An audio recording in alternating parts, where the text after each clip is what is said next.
You have tried before, have you not? You have made those earnest resolutions, perhaps on New Year's morning or after some moment of particular disgust with your own conduct. You have declared war upon your weaknesses, marshaled your willpower like some medieval army, and marched forth to conquer your unruly impulses through the sheer force of determination. And for a time, a week, perhaps a month, if you possess exceptional constitution, you succeeded. You felt the intoxicating surge of victory, the pride of one who has mastered himself at last. But then came the inevitable collapse, the diet abandoned, the exercise regimen forgotten, the worthy project left half-finished in a drawer. And with that collapse came something worse than mere failure, the creeping conviction that you lack some essential quality possessed by those remarkable individuals who seem to accomplish their goals with such apparent ease. You began to suspect that discipline is simply not in your nature, that you are condemned to a life of good intentions and poor execution. My dear friend, I am here to tell you that you have been lied to, not by any malicious intent, but by a fundamental misunderstanding of how human transformation actually occurs. You do not lack discipline. You have simply been attempting to exercise it through methods that guarantee failure. What you call weakness of will is often nothing more than ignorance of proper technique. The truth is this: lasting change requires not superhuman effort but superior strategy.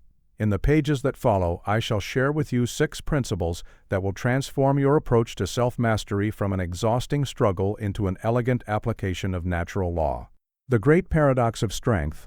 In all my years of studying human nature, whether in the trenches of the Somme, the corridors of Parliament, or those quiet chambers where the fate of nations is decided, I have witnessed a most extraordinary and consistent paradox. It is this: those who proclaim their iron will most loudly, who speak most fervently of their unshakable determination, are often the first to crumble when true adversity strikes. Meanwhile, those who make no grand speeches, who go about their duties with methodical quietude, prove themselves capable of enduring trials that would break men of seemingly superior constitution. This paradox came into sharp focus during my service in the Second Boer War, where I had occasion to observe 2 officers whose contrasting approaches would teach me lessons that have guided me through every subsequent crisis. Colonel Hartwell was a man much given to dramatic proclamations. In the officers' mess, he regaled us with elaborate tales of his anticipated heroics, spoke constantly of his iron nerve, and made theatrical displays of his martial spirit. When the bullets fly, he would declare with considerable flourish, "You shall see what stuff I am made of." Captain Morrison, by contrast, said little about courage, but spoke much about preparation. While Hartwell practiced his war cries, Morrison studied the terrain. While Hartwell polished his ceremonial sword, Morrison ensured his men knew their orders, their retreat routes, their ammunition counts. He carried himself with quiet competence, never boasting, never declaring, simply preparing with methodical thoroughness. When the Boers finally struck our column with devastating accuracy, the transformation was both swift and instructive. Hartwell, for all his proclaimed iron will, proved brittle as old parchment under the actual sound of Mauser rifles. His elaborate plans dissolved into confusion, his commands became contradictory, and his men suffered unnecessarily. Morrison's quiet competence, however, saved lives through systematic preparation and calm decision-making under fire. He had not needed to speak of courage because he had embodied it through intelligence. This paradox extends far beyond military affairs into every realm of human endeavor. What we so often mistake for weakness of character is, in truth, simply ignorance of proper method. The businessman who exhausts himself with futile Monday morning resolutions, the student who alternates between periods of rigid self-denial and complete abandonment of purpose, these are not moral failures but strategic errors. They have been taught to pursue discipline through methods that guarantee defeat. The first great recognition must be this: true strength operates according to principles as natural and reliable as those that govern the tides. What appears as exceptional willpower is frequently nothing more than superior strategic thinking applied with consistency. The transformation of an undisciplined mind into one of iron resolve is not the work of heroic struggle against one's nature, but of understanding and applying proper techniques with patience and intelligence. I invite you, therefore, to examine your own approach to the challenges that require sustained effort.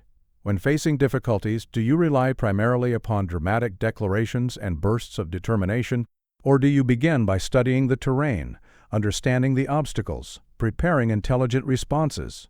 The answer will determine whether your efforts lead to lasting transformation or merely repeated cycles of hope and disappointment. The 3 lies that destroyed discipline before any lasting structure of self-mastery can be erected. We must first demolish the edifice of false beliefs that keeps most souls imprisoned in patterns of failure. The greatest enemy of discipline is not weakness of will, but error of understanding. Men fail not because they lack the fundamental capacity for self-control, but because they have been taught to pursue it through methods that guarantee defeat. 3 pernicious falsehoods, in particular, have done more damage to human potential than all the tyrants of history combined. The first lie, the most destructive, is that discipline requires constant struggle against one's nature. This belief transforms every act of self-control into a civil war between what one should do and what one wants to do. Such internal warfare is not merely exhausting, it is fundamentally unsustainable. No man can live in perpetual conflict with himself and expect to emerge victorious. I observed this destructive pattern firsthand in my colleague Lord Pemberton, who approached his eating habits with all the strategic wisdom of the Light Brigade at Balaclava. He declared total war upon his appetite, created elaborate lists of forbidden foods, and berated himself mercilessly for every minor transgression. "I shall conquer this weakness through pure will," he proclaimed, as if appetite were the enemy at the gates. This approach lasted precisely 11 days before he abandoned it entirely, concluding that he possessed insufficient moral fiber for the task. Yet observe the contrast with his neighbor, Williams, a quiet merchant who transformed identical habits through patient study of his patterns and intelligent arrangement of his environment. Williams did not declare war upon his appetite. He understood it, worked with its rhythms, and arranged conditions that made healthier choices the natural course. Where Pemberton exhausted himself in futile battle, Williams achieved lasting change through strategic thinking. The second great lie proclaims that failure represents fundamental character flaw. When a man stumbles in his pursuit of discipline, as every honest man must, he is taught to interpret this as evidence of his moral inadequacy. This interpretation breeds shame, and shame breeds secrecy, and secrecy ensures that he will continue making the same strategic errors, having learned nothing from his temporary defeat. The third misconception may be the most insidious, that effective discipline must involve deprivation and suffering. This monastic fallacy suggests that anything pleasant must be suspect, that growth requires grim endurance. Such thinking produces rigid perfectionism that collapses at the first taste of genuine difficulty. A discipline that makes a man miserable is no discipline at all, but self-inflicted punishment masquerading as virtue. The consequences of these misunderstandings are evident everywhere. In the leader who mistakes severity for strength and wonders why his finest intentions repeatedly come to naught. In the reformer whose rigid perfectionism alienates those he seeks to help. In the individual who alternates between extreme restriction and complete abandonment. Until these false foundations are cleared away, no lasting structure of genuine discipline can be erected. The stakes of this recognition are nothing less than the difference between a life of purposeful achievement and one of frustrated mediocrity. The engineer's secret to human nature, true discipline, I have discovered through bitter experience and eventual wisdom, operates not through force, but through intelligence. It does not oppose human nature, but channels it with the skill of an engineer who harnesses the power of a river through locks and canals rather than attempting to dam its flow entirely. This understanding came to me during the darkest period of my political exile, when I confronted what I came to call the black dog, those periods of melancholy that threaten to overwhelm all useful action. The conventional approach, recommended by well-meaning friends, would have been to fight these moods through sheer force of will, to declare them unacceptable and attempt to banish them through determination alone. "Buck up, Winston," they would say, as if depression could be dismissed through parliamentary procedure. Yet I learned, through painful trial and eventual insight, that fighting melancholy directly only strengthened its grip, much as wrestling with quicksand only hastens one's descent into its depths. Success came not through opposition but through understanding. I began to study these dark periods as methodically as I had once studied the strategies of Marlborough. What triggered their arrival? What patterns preceded their departure? How might one function productively, even within their shadow? Armed with this intelligence, I arranged my daily schedule to accommodate these periods, developed activities that could be pursued even in their depths, and created systems of work that functioned regardless of my emotional climate. This was not surrender, but strategy, not weakness, but wisdom applied to the stubborn realities of human psychology. I learned to paint during these periods, finding that the play of light and color could pierce even the darkest mood. I scheduled routine correspondence for such times, knowing that mechanical tasks required less creative energy. The melancholy remained. It remained still, but it no longer governed my actions or dictated my productivity. The same principle applies with equal force to all aspects of self-discipline. Instead of declaring futile war upon our impulses, we must learn to anticipate them, understand their patterns, prepare intelligent responses. Consider the profound difference in approach. The ordinary man, feeling the pull of distraction, attempts to overcome it through willpower alone, exhausting himself in repeated internal battles. The strategically disciplined man recognizes that willpower is a finite resource, like ammunition in wartime, and instead removes the source of temptation or replaces it with something more constructive. This understanding revolutionizes one's entire approach to self-mastery. Instead of viewing discipline as an endless series of moral tests to be passed or failed, we begin to see it as a skill to be developed through practice and intelligent refinement. Just as a general achieves victory not through courage alone but through superior strategy, preparation, and understanding of terrain, so the disciplined individual employs method rather than mere determination. The river's force is not your enemy, but the very source of power, properly channeled. Your natural patterns and inclinations are not obstacles to overcome, but energies to direct toward constructive purpose. This shift from opposition to cooperation, from force to intelligence, transforms the entire experience of self-improvement, from exhausting internal warfare to elegant strategic efficiency. The fortress before battle principle. Just as no competent general would march his troops into enemy territory without first securing supply lines and establishing bases of operation, sustainable discipline begins with creating proper conditions for success rather than relying upon heroic effort alone. This fundamental principle became crystalline during our preparations for Operation Overlord when I observed the contrasting approaches of our military commanders to the greatest invasion in history. General Montgomery understood that victory depended not upon superior courage, though courage his forces certainly possessed in abundance, but upon superior preparation. Before our troops advanced a single yard onto Norman soil, Montgomery had established comprehensive supply networks spanning the Channel, secured elaborate communication systems, positioned floating harbors, and arranged detailed logistical support extending months into the future. Every contingency had been anticipated, every resource positioned with methodical precision. When the great invasion finally commenced, it proceeded with systematic efficiency, precisely because the foundation had been so thoroughly prepared.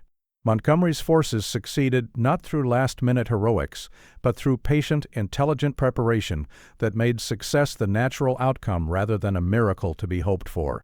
Other commanders, equally brave but less systematic in their thinking, had attempted similar operations through boldness alone. They launched dramatic offensives without adequate preparation, trusting in the fighting spirit of their men to overcome logistical shortcomings. These forces, no matter how courageously led or how nobly motivated, found themselves cut off from vital supplies, isolated from communication, ultimately defeated not by enemy strength but by their own failure to prepare the ground for victory. The same principle governs personal discipline with equal and inexorable force. Most individuals attempt to impose new behaviors upon their lives through willpower alone, without first arranging the environmental and systematic supports that make success probable rather than merely possible. They declare war upon established habits while leaving unchanged every condition that created and maintains those very patterns they seek to overcome. The fortress-building approach reverses this sequence entirely. Before attempting any challenging behavior, invest the greater portion of your effort in arranging conditions that naturally support your success. If you wish to establish a practice of regular exercise, create a dedicated space, acquire proper equipment, schedule specific and protected times, remove every foreseeable obstacle that might prevent consistency. Only then, when your fortress is properly constructed, begin the actual advance. This preparation extends beyond mere physical arrangements to encompass social and psychological fortifications. Inform trusted others of your intentions so they may assist rather than inadvertently sabotage your efforts. Create systems that function automatically, requiring decision rather than constant decision-making. Establish clear protocols for when initial approaches encounter unexpected resistance. The transformation this approach creates is nothing short of remarkable. Where others struggle daily against obstacles they could have removed through foresight, the well-prepared individual experiences discipline as natural consequence rather than heroic achievement. Success becomes systematic rather than sporadic, sustainable rather than exhausting. Begin now with whatever goal matters most to you. Build your fortress first. The battle will prove far easier than you dare imagine. The Council of Future Selves. The fundamental challenge of all human discipline lies in this eternal conflict, how to maintain long-term perspective when immediate desires clamor with such urgent insistence for satisfaction. How does one serve distant goals when present temptations promise immediate relief? The answer, I have discovered, lies in learning to consult not merely your current inclinations, but the accumulated wisdom of your future self, the man you will become if you choose correctly, and the man you must inevitably live with if you choose poorly. This technique proved invaluable during those tense conferences at Yalta, where the very shape of the post-war world hung in the balance. Stalin pressed relentlessly for concessions that would serve immediate diplomatic harmony, while Roosevelt sought agreements that would secure his domestic political standing. The pressure for expedient compromise was enormous, to grant Stalin his sphere of influence, to trust in his better nature, to believe that wartime alliance could smooth the path to lasting peace. In such moments of tremendous pressure, when the fate of nations trembled upon a single word or gesture, I made it my invariable practice to ask one crucial question. What will Churchill, the historian, think of these decisions 20 years hence? This temporal consultation revealed consequences utterly invisible in the heat of immediate negotiation. By accessing the perspective of my future self, the man who would live with these choices, who might someday write their history, I could serve Britain's enduring interests rather than momentary diplomatic convenience. The technique transformed reactive decision-making into strategic temporal thinking. Instead of responding merely to present pressures, I learned to weigh current choices against future consequences, immediate satisfaction against ultimate regret. This practice of consulting one's older, wiser self proved more reliable than any external advisor, more trustworthy than any contemporary opinion. The application to personal discipline is both immediate and transformative. Before any significant choice, pause and systematically consult 3 distinct versions of yourself. First, your past self. What hard-won lessons have previous experiences taught? What patterns have consistently led to satisfaction or regret? Second, your present self. What do you desire now, and what drives that desire? Third, most crucial of all, your future self. What choice will the man you become in 1 year, in 5 years, be profoundly grateful you made today? This consultation need not be elaborate or time-consuming. Often the simple question, what would I advise myself to do if I were looking back on this moment from my deathbed, cuts through every temporary concern to reveal what truly matters. The deathbed perspective, though sobering, provides clarity unavailable to immediate desire or social pressure. Practice this council of selves with decisions both momentous and seemingly trivial. When tempted to abandon a beneficial routine, ask your future self whether he would prefer the temporary comfort of avoiding effort or the long-term satisfaction of maintained discipline.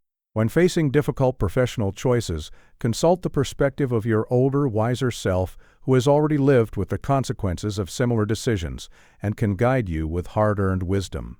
The transformation this practice creates extends far beyond improved decision-making into the very fabric of character itself. You develop what I call temporal wisdom, the rare ability to transcend immediate impulses through expanded perspective. You begin to experience yourself not as a prisoner of present circumstances, but as the deliberate architect of future character, building today the man you will tomorrow become. Master this counsel, and you master the essential challenge of all human development.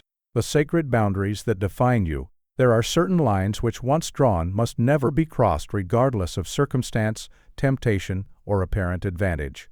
I speak not of arbitrary restrictions imposed from without, but of sacred boundaries that define the very essence of who you are. These are not mere preferences or habits subject to revision when convenience beckons. They are the final defensive positions of your character, the bulwarks against which the siege engines of compromise must break themselves in vain. Without such boundaries, a man is nothing more than a weather vane, turning with every wind that blows. During the darkest hours of the war, when France had fallen and our island stood alone against the massed might of Nazi tyranny, I established one sacred boundary from which no retreat would ever be contemplated. Britain would never negotiate a separate peace with Hitler. This was not a tactical position subject to revision based upon circumstances, nor a bargaining stance designed to extract better terms. It was absolute. It was the very foundation upon which all subsequent decisions would rest. The pressure to abandon this line was enormous beyond reckoning. Our cities burned under nightly bombardment, whilst women and children huddled in underground shelters. Our armies had escaped from Dunkirk with little more than the clothes upon their backs. Well-meaning colleagues urged compromise, arguing that half a loaf was better than none, that survival required flexibility, that we must be practical men dealing with practical realities. Yet I understood something they did not. There are boundaries which, if crossed, render survival itself meaningless. What profit a nation to preserve its buildings if it loses its soul? By establishing this line as utterly inviolable, I eliminated the exhausting internal debate that consumes mental energy during every crisis. When everyone knew certain things were simply not options, decision-making became clearer and resistance became unified. The boundary became a source of strength rather than limitation. Our enemies could not exploit divisions that did not exist because the question itself was closed permanently. You must identify such boundaries in your own life, not dozens of them. That would be paralyzing rather than liberating. Choose perhaps 3 to 5 behaviors that would fundamentally violate who you are, standards you would maintain even at significant personal cost. State them clearly in specific terms. I am someone who never, followed by concrete actions rather than vague ideals. The specificity matters enormously, for vague principles bend under pressure whilst concrete declarations stand firm. Ask yourself the crisis question. If I were under extreme pressure, what standards would I absolutely maintain? These crisis-proof boundaries become your sacred lines. They require no daily decision, no weighing of circumstances, no clever rationalizations. They simply are. This is immensely liberating, for the mind freed from perpetual moral negotiation possesses energy for matters that genuinely require deliberation. I have observed men who possessed no such boundaries drift gradually into moral positions they would once have found unthinkable. Each small compromise made the next one easier until they scarcely recognized what they had become. Without fixed points, the current of expedience carries you wherever it will. The destination is seldom pleasant. The paradox is profound. Having absolutely non-negotiable standards actually increases rather than limits your freedom. When certain questions are permanently settled, you possess mental energy for all the decisions that truly require deliberation. You gain the quiet confidence that comes from knowing exactly who you are and what you stand for, regardless of what storms may come. This is the foundation upon which all other discipline must rest. The rhythm of advance and strategic timing progress in matters of discipline follows natural cycles, rather than linear progression, and understanding these rhythms prevents the discouragement that accompanies apparent setbacks, which are in truth nothing more than normal phases of development. The wise commander learns to work with the tides rather than rage against them, for nature cannot be defied indefinitely without consequence. This understanding separates the sustained achiever from the burning meteor that blazes briefly before exhaustion claims it. During our North African campaign, I observed that military advances could not be sustained indefinitely without periods of consolidation and resupply. Generals who pushed continuously without regard to natural rhythms found their forces exhausted and vulnerable to counterattack. Their initial gains were lost, and sometimes their entire armies with them. Montgomery succeeded where others had failed, because he understood when to advance aggressively and when to pause, regroup, and secure his gains before pressing forward into hostile territory. He worked with the natural rhythms of warfare rather than against them. This same principle applies to your personal campaign for excellence. Sustainable progress requires understanding your natural cycles of energy and motivation, then planning accordingly rather than demanding constant peak performance from yourself. The human machine, unlike the mechanical variety, requires periods of recovery to function at its best. You must learn to recognize your own patterns. When do you feel most energetic and capable? What circumstances support your best decisions? What triggers your worst impulses and failures? These are not weaknesses to be overcome through force of will, but rather intelligence to be used strategically. Plan your most demanding disciplinary efforts for periods when your natural energy supports them. Tack when you are strong. Consolidate when you are weaker. Build intentional rest periods into your development plans. These consolidation phases are not failures, but necessary components of sustainable progress. The army that never rests eventually collapses from exhaustion, no matter how brave its soldiers or brilliant its commanders. During lower energy periods, maintain minimum effective actions that preserve momentum without demanding peak performance. A reduced exercise routine during difficult weeks is vastly superior to complete abandonment, which creates the dreaded restart problem. Many people interpret natural low periods as personal failures and either push harder, leading inevitably to burnout, or give up entirely, losing all momentum they had built.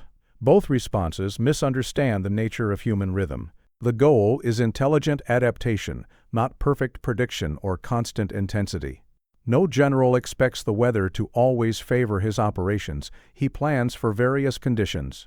I myself have experienced what I call the black dog of melancholy throughout my life. These periods of darkness have visited me repeatedly. Initial attempts to fight these moods through willpower only strengthened them. Success came through understanding their patterns and preparing intelligent responses.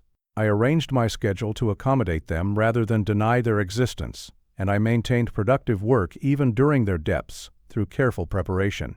This is not surrender but strategy, not weakness but wisdom applied to human psychology. When you stop judging your natural rhythms and start working with them, you eliminate the guilt and frustration of expecting impossible consistency. You develop the wisdom to know when to push forward and when to hold your position, creating sustainable advance instead of the boom and bust that defeats so many earnest strivers who possess more courage than sense. The strategic mind. When brute willpower fails, as it inevitably must against persistent challenges, strategic thinking prevails. I have seen this principle demonstrated countless times in both warfare and personal conduct. Superior information, careful planning, and intelligent analysis overcomes seemingly insurmountable obstacles. The commander who knows his enemy's dispositions triumphs over the one who merely charges forward bravely. So too in the battle against one's own limitations. Consider the German U-boat menace that nearly strangled our Atlantic lifelines during the war. These submarine wolves hunted in packs, sinking merchant vessels faster than we could build replacements. We could have simply demanded that our merchant ships sail faster, or that their captains display more courage in the face of torpedoes. Such exhortations would have been worse than useless against weapons that struck from the invisible depths.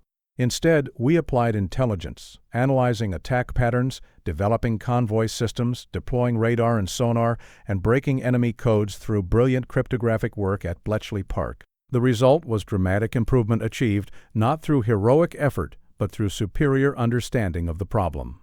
The same principle governs personal discipline. Before applying effort to any persistent challenge, you must first diagnose why you are failing. Is it environmental factors that could be rearranged? Unclear goals that could be specified with greater precision? Competing priorities that could be resolved through careful analysis? Emotional triggers that could be understood and addressed at their source? Address root causes rather than symptoms, for treating symptoms whilst ignoring their origins guarantees perpetual struggle. Study your failures for useful information rather than evidence of inadequacy. When exactly do you fail? What triggers the unwanted behavior? What function does it serve? For even destructive habits serve some purpose, or they would not persist. What have you tried before, and why did those attempts fail? Such analysis reveals the specific mechanisms of your pattern and suggests precisely targeted interventions rather than wasteful broad offensives. I recall my own struggles with certain habits throughout my long life. Force of will repeatedly failed until I applied the strategic mind to the problem. Success came through analysis, understanding triggers that prompted unwanted behavior, replacing the habit's function with superior alternatives, and systematically removing cues from my environment. Intelligence succeeded where willpower had failed completely and repeatedly. You must identify leverage points, the small changes that create disproportionate results. Often 20% of factors create 80% of problems or successes. Find and focus on these high-leverage interventions rather than exhausting yourself on matters of marginal importance. The wise general concentrates his forces at the decisive point. He does not spread them thin across the entire front. Stop using generic advice and create approaches tailored to your specific situation, personality, and constraints. What works splendidly for others may not work for you, and that difference is valuable information rather than cause for self-condemnation. Test your intervention systematically, measure results honestly, and refine based on evidence rather than mere effort expended. The map is not the territory. Adjust to reality. This shift from force-based to intelligence-based approaches transforms discipline from endless moral struggle into elegant application of appropriate technique. You learn to think like a strategist rather than a warrior, using information and analysis to find solutions to persistent challenges. The mind, properly employed, achieves what mere determination cannot. This is not weakness, but wisdom of the highest order. Winning without tyranny, the most crucial aspect of true discipline, is learning how to succeed without destroying the spirit that makes success worthwhile. I have seen men achieve remarkable self-mastery only to become rigid, joyless, and insufferable to all who know them. They won the battle for control, but lost the war for human flourishing. This is a Pyrrhic victory of the worst kind, for what have they gained if they have lost themselves in the gaining?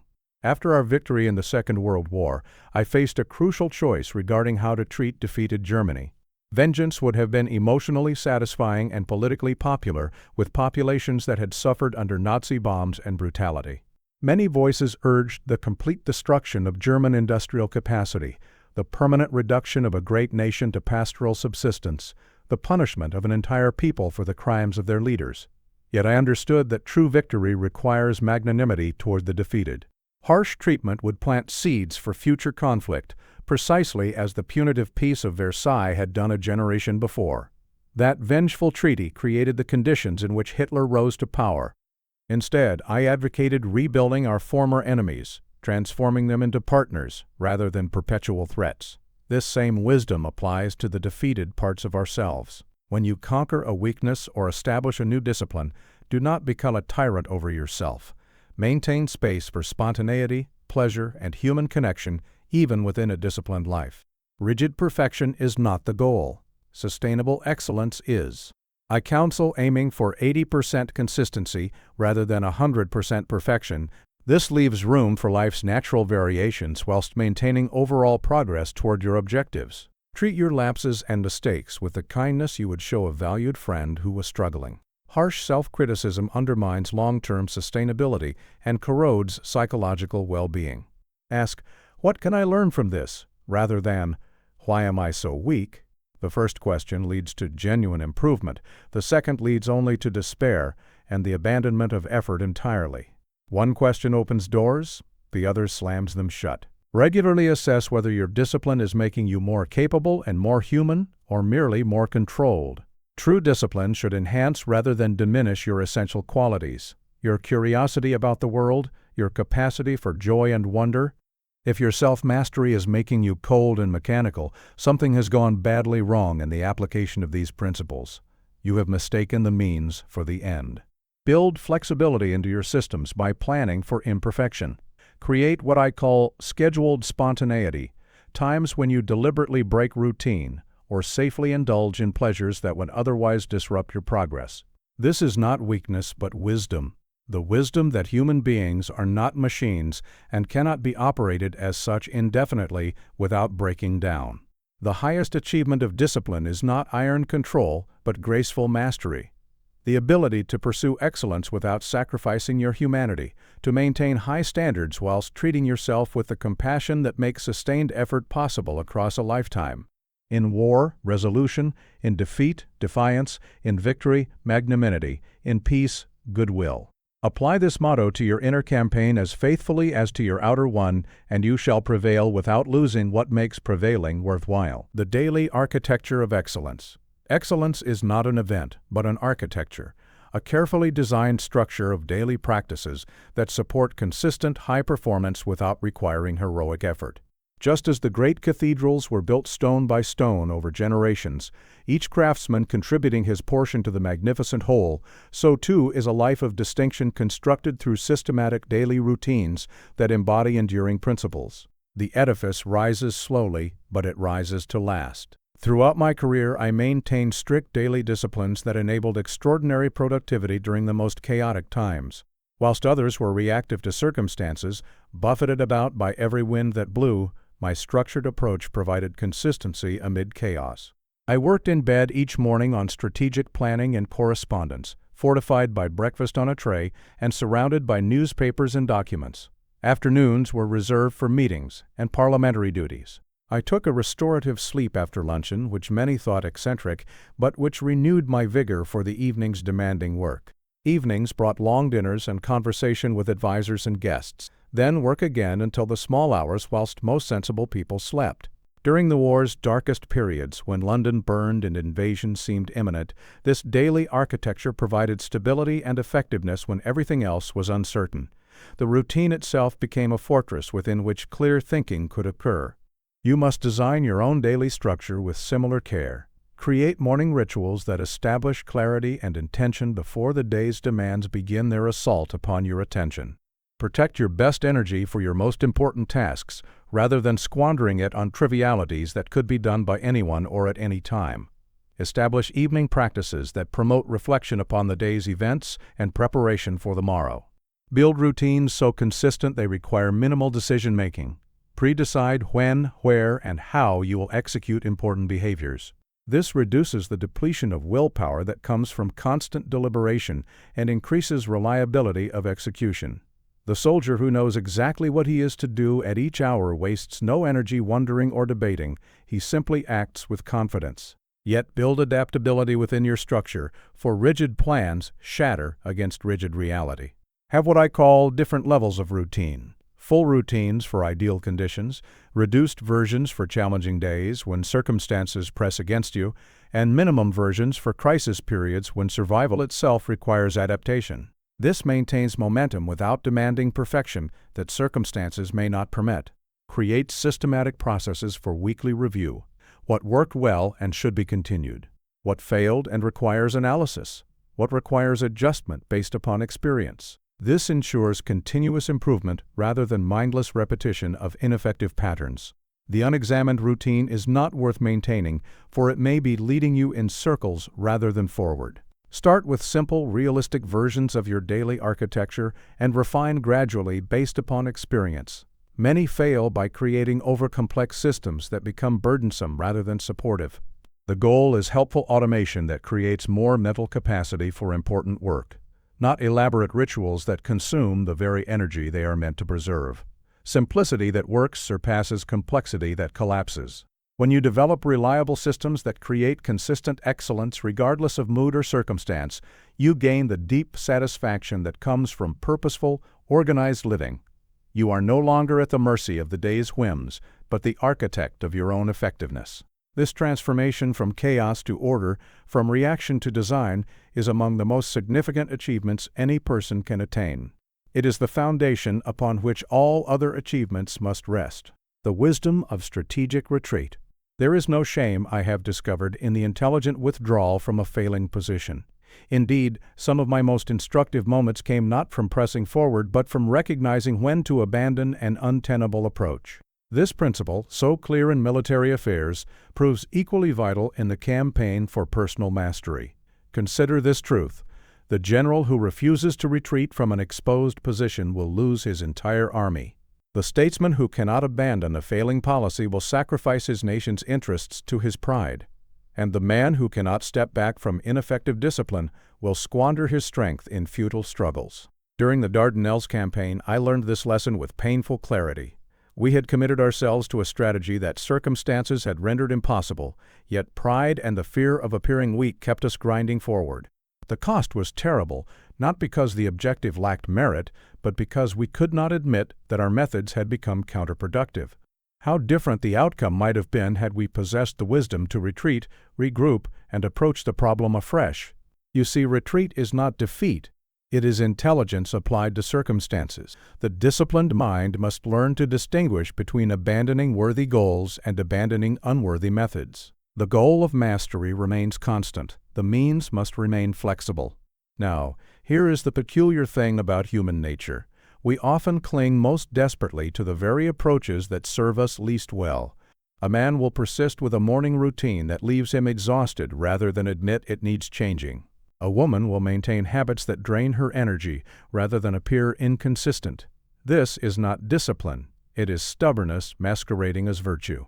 True strategic thinking requires what I call the retreat assessment. When progress stagnates despite consistent effort, when methods that once served now hinder, when the cost of maintaining an approach exceeds its benefits, these are the conditions that demand intelligent withdrawal. But mark this well. Retreat without regrouping is merely escape. The purpose of stepping back is to gain perspective for a more effective advance. During my political wilderness years, when the Conservative Party had no use for my warnings about Germany, I did not abandon my concerns. Rather, I retreated from futile parliamentary speeches to the more productive work of writing and research. This strategic withdrawal positioned me to act decisively when circumstances changed. The practice is this. Regularly examine your disciplines with the same cold analysis you might apply to a military position. Are your methods producing the results they once did? Have circumstances changed while your approaches remain static? Are you expending energy maintaining systems that no longer serve? When the answer suggests retreat, act swiftly. Abandon the failing approach without ceremony or self-recrimination. The enemy of strategic thinking is the belief that consistency requires maintaining ineffective methods. Better to be inconsistent in means and consistent in purpose than the reverse. Let me be clear. This wisdom does not excuse fickleness or provide justification for abandoning difficult but necessary work. The retreat I describe is tactical, not strategic. It preserves energy and resources for more effective action rather than squandering them in hopeless campaigns. Come then, learn to retreat with dignity when circumstances demand it.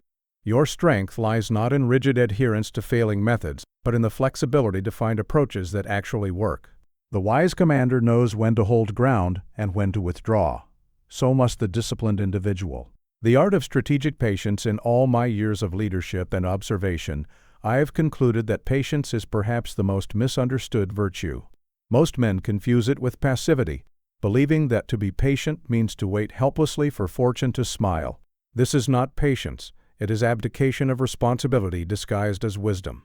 True strategic patience is active, purposeful, and intensely engaged. It is the quality that allows a general to prepare thoroughly while his enemy weakens, that permits a statesman to build alliances while opponents reveal their intentions, that enables a man to develop capabilities while circumstances arrange themselves favorably. I learned this distinction during the long years before the Second Great War, when warning after warning fell upon deaf ears. Many interpreted my persistence as impatience, as a failure to accept the prevailing mood of appeasement. But I understood that my task was not to force immediate action but to maintain readiness for the moment when action would become possible. You must understand, strategic patience operates according to natural rhythms that cannot be hurried. A harvest cannot be accelerated by pulling on the wheat.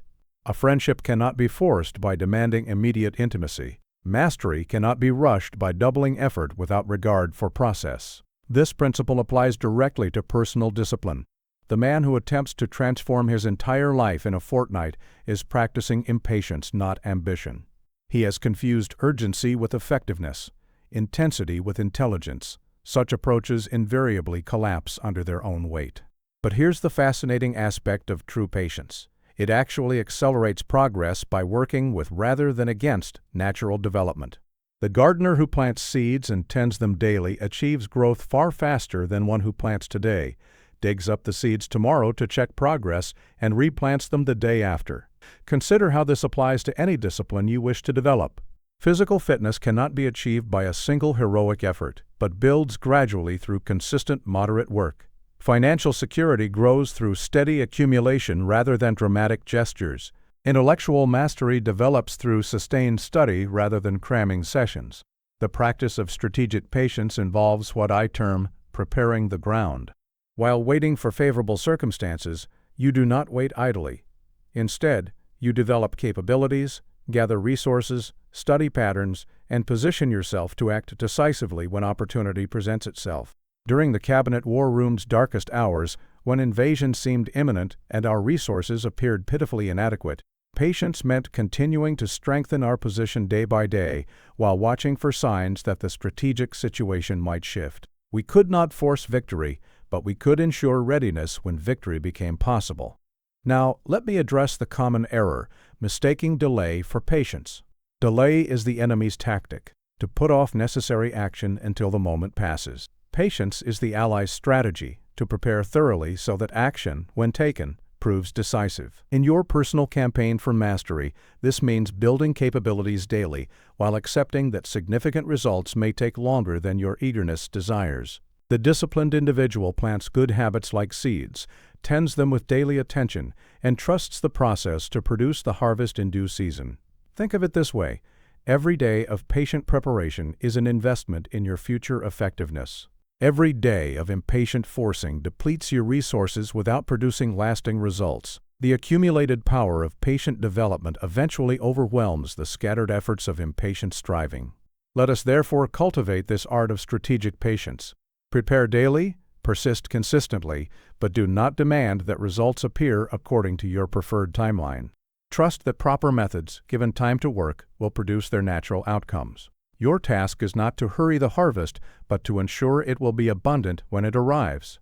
The principle of compound mastery in my study of great achievements, whether in warfare, statecraft, or personal development, I have discovered that true mastery operates according to a principle that most overlook entirely: the power of compound development.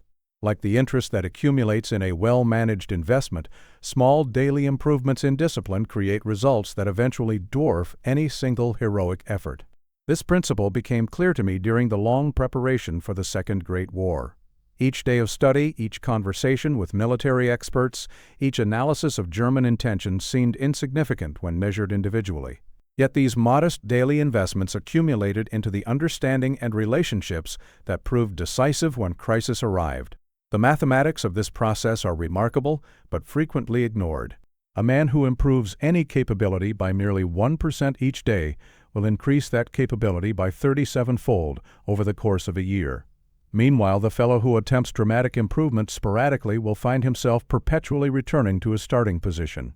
You see, most people dramatically underestimate what they can accomplish over years while simultaneously overestimating what they can achieve in days or weeks. They pursue the dramatic and ignore the steady, seeking to harvest while neglecting to plant seeds. This misunderstanding leads to what I call the heroic fallacy: the belief that significant change requires significant effort applied all at once. Under this fallacy, a man attempts to transform his health through extreme measures that last a week, then abandons all effort when these prove unsustainable. He would have achieved far more through modest daily improvement sustained over months. Now, consider how compound mastery operates in practice. Each day's discipline does not merely add to the previous day's accomplishment. It builds upon it, creating capabilities that make future progress easier. The man who reads for 30 minutes daily does not simply accumulate knowledge. He develops concentration, vocabulary, and analytical abilities that accelerate all future learning. Similarly, each day's physical exercise does not merely burn calories, it builds strength, endurance, and energy that enhance every other aspect of life. Each day's organized habits do not merely complete tasks, they develop systems thinking and personal efficiency that multiply the effectiveness of all activities. This is why the disciplined individual appears to accomplish impossible amounts while expending less visible effort than those who struggle. His early investments in systematic development have compounded to create capabilities that make difficult things easy, but mark this well: compound mastery requires patience to see results and faith to continue when progress seems slow. The first weeks and months show little visible change, leading many to abandon their efforts just as the process begins to accelerate. They plant seeds, then abandon the field just before harvest time. The secret lies in understanding that you are building capabilities, not just achieving goals. Each day's effort creates tools that make tomorrow's effort more effective. This perspective transforms daily practice from drudgery into investment in your future capability. Let me explain the practice. Identify one or two fundamental areas where improvement would enhance everything else in your life. Perhaps it is your capacity for sustained attention, your physical energy, or your emotional equilibrium. Then commit to modest but consistent daily improvement in these foundation areas. Think of yourself not as someone struggling with discipline, but as an investor accumulating compound returns on effort. Every day's practice adds not just to your store of accomplishment, but to your capacity for future accomplishment. The man who understands this principle works quietly and steadily while others exhaust themselves in dramatic gestures. He knows that time and consistency are his allies, that modest daily deposits will eventually create extraordinary capabilities. Therefore, begin where you are, with what you have, doing what you can. Trust the mathematics of compound development to transform small daily efforts into mastery that appears miraculous to those who do not understand the principle behind it.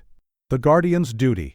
Throughout my years of service, I have come to understand that personal discipline is not merely an individual pursuit, but a profound responsibility to the larger human project.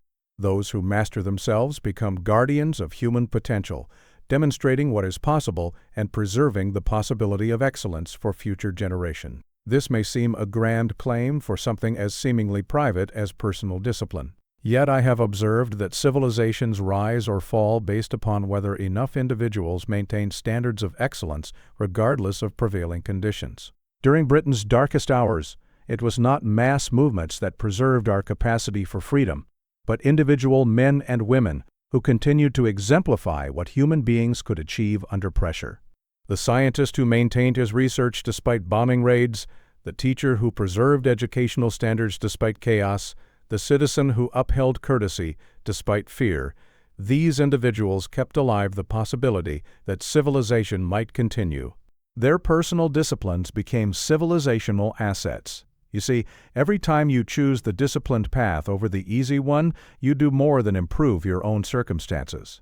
You expand what others believe possible for themselves. Your example gives permission for excellence in a world that too often settles for mediocrity. This understanding transforms the significance of every small choice. When you maintain your standards despite external pressures, when you persist with worthy goals despite temporary setbacks, when you choose long-term benefit over short-term comfort, you are not merely improving your own life. You are contributing to humanity's understanding of what human nature can achieve. Now let me be clear about what this means in practice. You need not become a public figure or formal leader to fulfill this guardian's duty. The mother who models persistent learning for her children, the craftsman who refuses to compromise quality despite market pressures, the colleague who maintains integrity despite organizational corruption, each serves as a guardian of human possibility.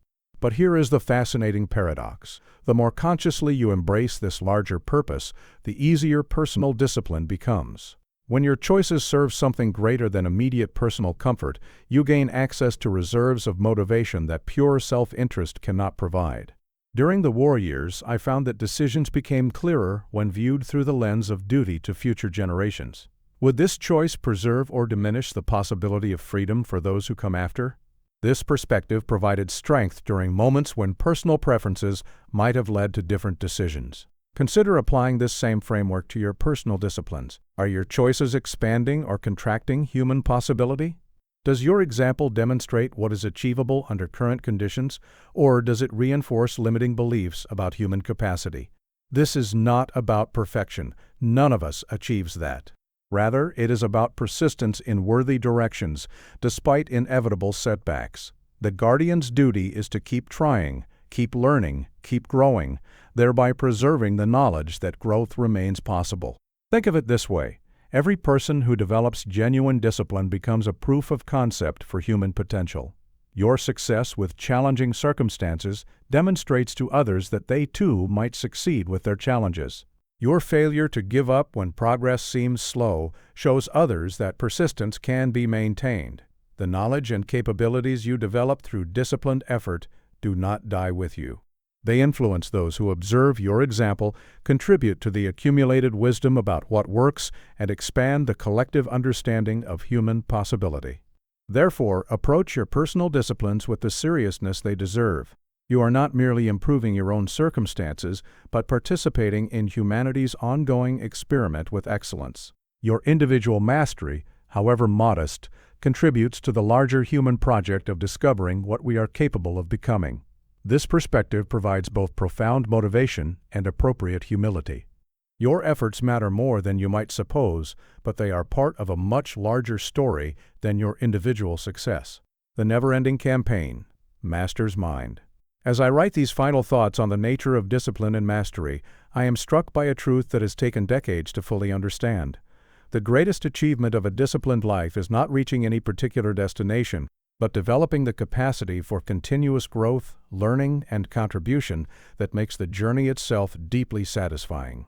True mastery, I have discovered, is not a state of perfection to be achieved, but a way of approaching life that never grows old or stale. Even now, in my advancing years, I continue to learn, to discover new aspects of human nature, to find fresh challenges that engage my curiosity and require my full attention. When I first took up painting in my 40s, I approached it with the same energy I had brought to military campaigns and political battles. Yet here was something entirely different, a realm where my previous accomplishments meant nothing, where I was again a beginner facing the humbling truth that expertise in one area guarantees nothing in another. This return to beginner's mind proved profoundly valuable. It reminded me that learning never becomes obsolete, that the capacity for growth does not diminish with age or achievement, and that the joy of mastering new capabilities remains as fresh in the 7th decade as in the 2nd.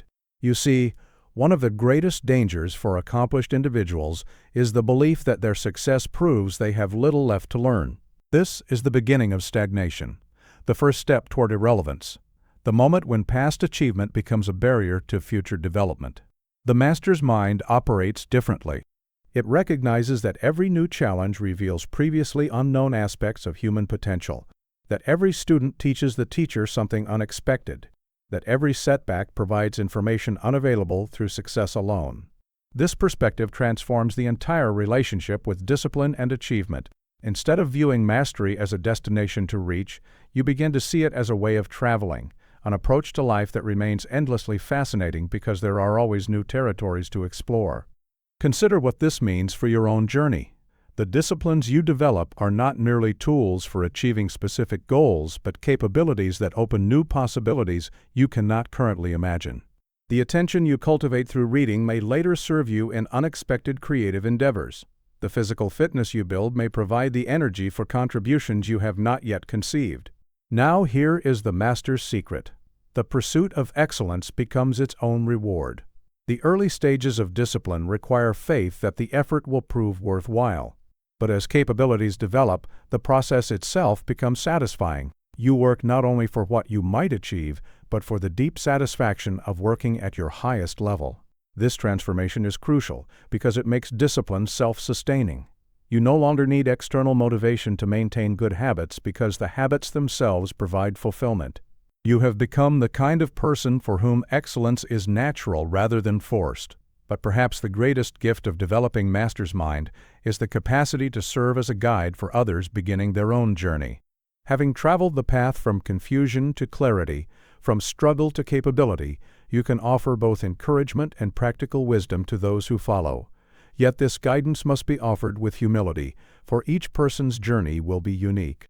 Your role is not to provide predetermined solutions, but to demonstrate that the journey is possible and worthwhile, that ordinary individuals can develop extraordinary capabilities through patience and persistence. Let me therefore leave you with this understanding. The campaign for personal mastery never ends, but it becomes increasingly joyful as you develop the capacity to meet each new challenge with competence, curiosity, and confidence in your ability to learn whatever the situation requires. The choice, as always, remains with you. You can continue familiar patterns of good intention followed by eventual abandonment, or you can begin the never-ending but infinitely rewarding campaign for strategic excellence.